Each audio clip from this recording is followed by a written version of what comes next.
Vous cherchez des idées pour aménager une cuisine en L avec un îlot central? Cette vidéo elle est pour vous et vous allez voir deux exemples concrets.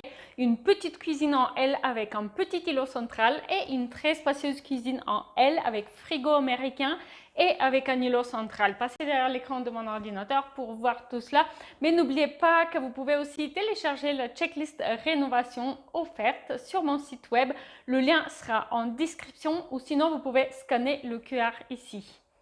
Ça se voit tout de suite, c'est une très grande cuisine avec îlot, mais depuis cette prise de vue, elle paraît droite. On a l'impression que c'est une cuisine en I avec îlot et c'est presque le cas, mais pas tout à fait. C'est quand même une cuisine en L et vous allez le voir. Donc là, ici, on se situe dans la salle à manger, dans l'espace salle à manger et on regarde vers la cuisine. Donc cet îlot central, il est énorme, il est imposant et en fait, il vient presque occuper l'espace. C'est l'occasion de créer un lieu de convivialité, d'augmenter les rangements, d'avoir plein de plans de travail et d'avoir aussi un espace pour le petit déjeuner le matin, pour faire les leçons pendant le temps que maman cuisine, etc.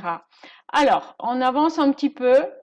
Et là, vous allez voir quand on va se retourner que ici en L, en fait, on a un grand frigo américain qui est encastré dans cette cloison.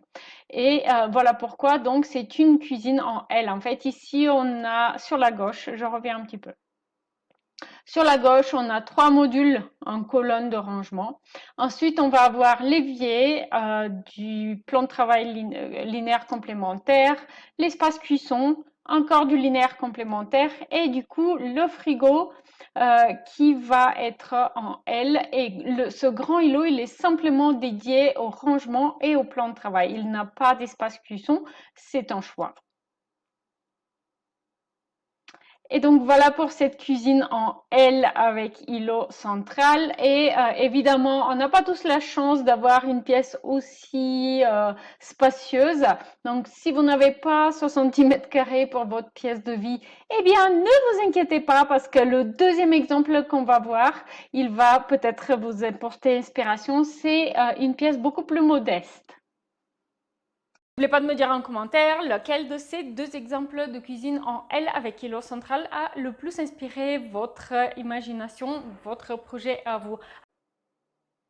Et donc en deuxième, je vous présente cette cuisine en L, beaucoup plus petite, beaucoup plus modeste, avec son petit îlot central qui vient faire la séparation entre l'espace cuisine et l'espace salle à manger. La pièce sur la gauche en L est le salon. Donc c'est une cuisine qui va se situer en quelque sorte à l'intersection entre la salle à manger et le salon. Et sur la droite, eh bien, vous allez pouvoir trouver l'espace chambre.